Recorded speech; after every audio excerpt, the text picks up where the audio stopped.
एक दिन गलती से एक लड़के ने एक अजनबी लड़की का मोबाइल फोन उठा लिया। बस तभी उसके दिमाग में एक अजीब सा ख्याल आया, क्यों ना इस लड़की की जिंदगी पर नजर रखी जाए। उसने कुछ गड़बड़ करने की ठान ली। फोन को खोला, उसके अंदर का मदरबोर्ड बदल दिया और कैमरे की जगह पर एक खास निगरानी लेंस लगा दिया। फिर उसने फोन को अपने कंप्यूटर से जोड़ा और एक स्पाईवेयर डाल दिया। इसके बाद उसने वैसा ही एक और फोन निकाला और दोनों फोनों को एक साथ सिंक कर दिया। अब वो सब कुछ देख सकता था जो उस लड़की का फोन करता था। अब लड़की को फोन वापस देने का बहाना बनाना था, तो उसने एक वॉइस चेंजर का इस्तेमाल करके उसे कॉल किया और बोला कि तुम्हारा फोन मुझे मिला है, मैंने उसे एक रिपेयर स्टेशन पर भिजवा दिया है, आप वहां से ले लीजिए। भोली भाली नाइमी को लगा जैसे कोई फरिश्ता मिल गया हो। वो खुशी खुशी रिपेयर स्टेशन पर पहुंच गई। उसे क्या पता था कि वही शख्स जिसने फोन ठीक करने का दावा किया, असल में उसी ने उसमें जासूसी वाला सिस्टम लगाया है। जैसे ही नाइमी ने अपना फोन वापस लिया, उसकी उल्टी गिनती शुरू हो गई। वो हर चीज जो नाइमी अपने फोन में करती थी, उसकी तस्वीरें, मैसेज, कॉल सब उस आदमी तक पहुंचने लगी। और सबसे डरावनी बात यह थी कि उसके फोन के दोनों कैमरे अब उसकी हर हरकत को रिकॉर्ड कर रहे थे। इतना ही नहीं, वो आदमी उसकी पसंद की चीजें भी जानने लगा। उसे क्या खाना पसंद है, कौन से ड्रिंक पसंद है, किस गेम में रुचि है। फिर वो एक दुकान में पहुंचा जहां नाइमी काम करती थी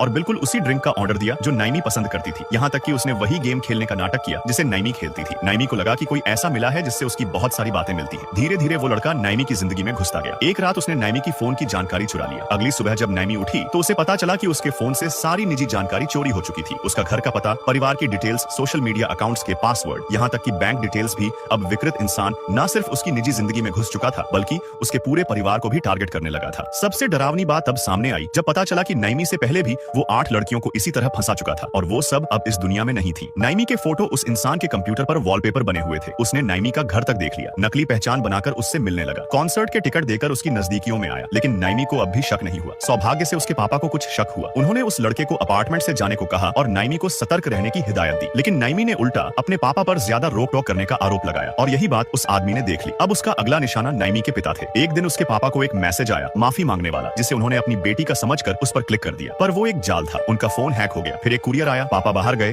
और तभी वो लड़का पीछे से आया, उन्हें मार दिया। इस बीच जैसे जैसे दूसरे पीड़ितों की लाशें मिलनी शुरू हुई, पुलिस उस आदमी के घर तक पहुंच गई। जब पुलिस पहुंची वो भाग निकला। लेकिन फिर एक दिन पुलिस के एक अफसर को अपनी बेटी की फोटो मिली। वो भी अब उसकी टारगेट थी। उसने पुलिस को छकाने के लिए अफसर की बेटी के फोन का इस्तेमाल किया और पुलिस को दूसरी दिशा में घुमा दिया। जब पुलिस वापस लौटी तब तक सबूत गायब हो चुके थे। लेकिन उस पागल इंसान ने अब भी हार नहीं मानी और फिर वीडियो लाइक करते ही पार्ट 2 मिल जाएगा।